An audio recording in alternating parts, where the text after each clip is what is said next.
speedcubing has evolved fast. Faster than anyone ever expected.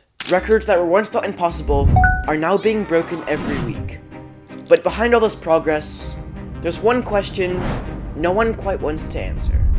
What happens when we reach the end? The absolute peak of cubing, where it's physically impossible to solve any faster. Because maybe the limit isn't just physical. Maybe it's something we're not even aware of yet. Because I believe we're closer to the limit than anyone realizes. And when that happens, no one will be ready for what comes next. We like to think that progress never ends. That as long as we train harder, turn faster, learn smarter, the times will keep dropping. But that's not how it works. Because every sport eventually hits them. Sprinting, swimming, and even weightlifting. They all reach a point where the next breakthrough wasn't just effort. It needed something else. Or any other one that we know of that has ever run that fast. Because this video isn't just about solving a cube faster. It's about the edge of human potential and what happens when we finally reach it. To start, we first have to understand what the human limit actually means. In most sports, it's not just a wall you crash into. It's more like a ceiling that gets harder and harder to push as time goes on. A point where improvements become so microscopic, where shaving off hundreds of seconds takes years of training, new technology, or even rule changes. But in cubing, the more we improve, the more it seems like we're closing on something final. You see, all the way back in 2010, Felix Zemdex was practically breaking a world record every week. But only a couple of years back, we saw a world record wait 6 years to finally be broken. Over time, the gaps between world records have become increasingly larger.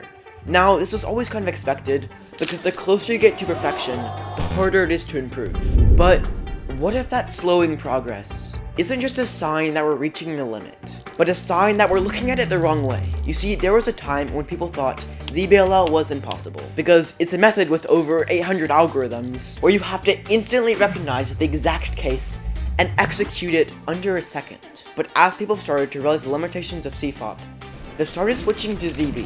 And now today, cubers have perfected the method so much more than people ever thought was possible. You see, sometimes the biggest barrier isn't just in your hands, it's in your mind. For years, the world has chased a ghost. The 4-minute mile. Doctors warned it would shatter the human body. Coaches called it a myth. And runners? Well, they came close. But no one could quite break through. Until one day, someone did. The most sought-after target in athletics, the 4-minute mile, was achieved yesterday evening on the Oxford University track at Iffley Road.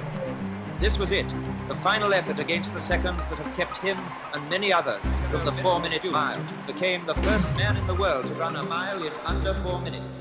But that's not the point. What's really significant here is not the fact that he broke the barrier, but what came after. Within months, runners who had failed for years suddenly broke through the barrier. Not because they got faster, but because the ceiling in their minds had been cracked. They'd finally opened their minds to the possibility, inadvertently making it a reality. That shift, where something impossible becomes possible, not just from raw speed, but from belief. And for cubing, it's no different. Because once someone breaks a barrier, others follow. Not because they suddenly unlocked faster TPS, or optimal solutions, but because their brain had unlocked a new belief. Maybe, just maybe, this is possible. Because in cubing, the biggest breakthroughs don't always come from better efficiency or faster fingers. They come from the person crazy enough to see the cube differently. To believe that sub 5 is real. To believe that sub 4 is real. To believe that sub 3 is real. To believe the limits they thought they knew were never actually limits at all. But someday, the 3x3 world record may never drop again. Eventually, the cube will be solved so fast that going any faster becomes physically impossible. Because, in the end, the edge of speed cubing isn't just where the records stop.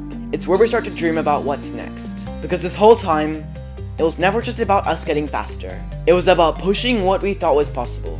So maybe the real world record isn't time, it's imagination. Anyways, that's a wrap, guys. See you in the next one.